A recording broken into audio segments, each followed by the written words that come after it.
62 లక్షల మంది ప్రజల్లో మెడ్ప్లస్ బ్రాండ్ మెడిసిన్స్ కి మారడం వలన 915 కోట్ల రూపాయలు సేవ్ చేసుకున్నారు. అదే మెడిసిన్స్ అదే క్వాలిటీతో 50 to 80% డిస్కౌంట్. మీరు నీ రీప్లేస్మెంట్ లో సిద్ధాస్తులు ఎన్నో కొత్త టెక్నిక్స్ కూడా దేశానికి పరిచయం చేశారు కదా. సో ఇందులో మనం గమనించినప్పుడు రోబోటిక్ సర్జరీ అని చెప్పేసి ఎక్కువగా వింటూ ఉంటాము. సో హాస్పిటల్ కూడా ఎక్కువ ప్రమోట్ చేస్తూ ఉంటాయి. ప్రిసైజ్ కటింగ్, లెస్ బ్లడ్, తొందర రికవరీ, ఇవన్నీ. యాక్చువల్గా మీలాంటి నిపుణులు చేత్తో చేసే సర్జరీకి అదే రకంగా రోబోట్ సర్జరీకి తేడా ఏమిటి, ఏది బెస్ట్? ఇప్పుడు ఎలా అంటే టెక్నాలజీ అనేది మనం ఇంటిగ్రేట్ చేయాలి. ప్రతిసారి మెడిసిన్లో టెక్నాలజీ వెరీ వెరీ ఇంపార్టెంట్. మనం టెక్నాలజీ ఇంటిగ్రేట్ చేయకపోతే విల్ బి ఎక్స్టింక్ట్. సో అదేవిధంగా ఈ రోబోటిక్ టెక్నాలజీ చాలా రోజుల నుంచి ఉంది. అంటే మేము అపోలోలో 2009లో ఇంట్రొడ్యూస్ చేశాము. కానీ initial technology was very crude.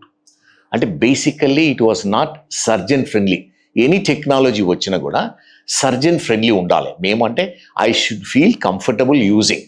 నేను యూజ్ చేయడం వల్ల పేషెంట్కు రియల్గా బెనిఫిట్ అవుతుంది అన్నప్పుడే నేను యూజ్ చేయగలుగుతాను.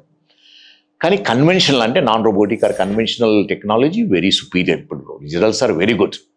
సో ప్రస్తుతానికి మీరు అన్న క్వశ్చన్, రోబోటిక్ టెక్నాలజీ వల్ల రిజల్ట్స్ సుపీరియర్గా ఉంటాయంటే ప్రజెంట్ ఎవిడెన్స్ ప్రకారము there is no big difference. అంటే రోబోటిక్ టెక్నాలజీ కూడా ఈక్వల్లీ సక్సెస్ఫుల్ అని చెప్పగలుగుతాం. కానీ కొన్ని ఏంటిదంటే ఆబ్వియస్ థింగ్స్ రోబోటిక్ టెక్నాలజీలో ప్రిసిషన్ అనేది ఉంటుంది.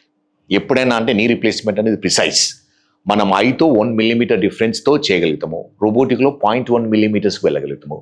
So that we don't know because robotic technology 4-5 years నుంచే ఉంటుంది. We have to wait 30 years to see. ఇప్పుడు కన్వెన్షనల్ నీ 60 yearsలో చేస్తే 25-30 years ఉంటుంది. ఆ రోబోటిక్ది ప్రాబబ్లీ ఇట్ లాస్ట్ లాంగర్, హెల్దీగా ఉంటే అప్పుడు మనం రోబోటిక్ టెక్నాలజీ బాగుంటుందని చెప్పాలి. కానీ ఇమీడియట్ రిజల్ట్స్ ఏమవుతుందంటే రోబోటిక్ టెక్నాలజీలో తక్కువ టిష్యూస్ కట్ చేస్తాము, పెయిన్ తక్కువ ఉంటుంది, ప్రిసిషన్ బాగుంటుంది. బోన్ డిఫార్మిటీ ఉన్న వాళ్ళకు ఏమవుతుంది, కన్వెన్షనల్లో సాఫ్ట్ టిష్యూ రిలీజ్ చేసి డిఫార్మిటీ కరెక్ట్ చేస్తాం. The big difference or advantage of robotic technology, ఎక్కడ డిఫార్మిటీ ఉందో అదే కరెక్ట్ చేస్తాం. So that's a big advantage. ఈ లిగమెంట్స్ను మనం డిస్టర్బ్ చేయము.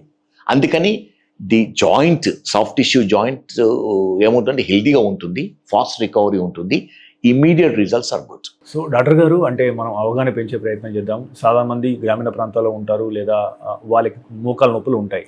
కానీ ఏ క్షణంలో ఏ లక్షణం, ఇక ఇది మందులతో పని చేయదు, వ్యాయామం చేసినా సరికాదు, ఖచ్చితంగా నేను సర్జరీకి వెళ్ళాల్సిందే అని ఎప్పుడు నిరూపితం అవుతుంది?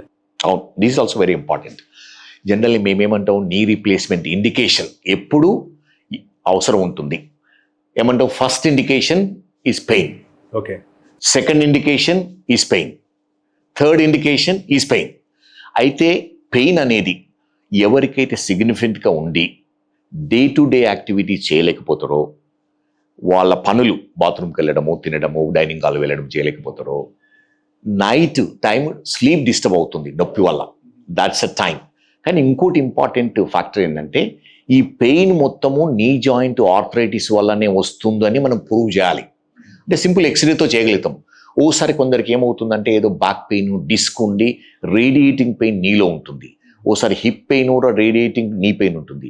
అటువంటి వాళ్ళకు పూర్తి ఎగ్జామినేషన్ చేయకుండా ఓన్లీ నీ రీప్లేస్మెంట్ చేసామనుకోండి, వాళ్ళకి బెనిఫిట్ కాదు. సో ఎవరికైతే ఈ పెయిన్ సిగ్నిఫికెంట్గా ఉండి ఎక్స్రేలో చేంజెస్, అంటే స్టేజ్ 4 చేంజెస్ అంటాం, 1, 2, 3, 4 చేంజెస్ ఉన్నాయో వాళ్ళు చాలా బెనిఫిట్ అవుతుంది.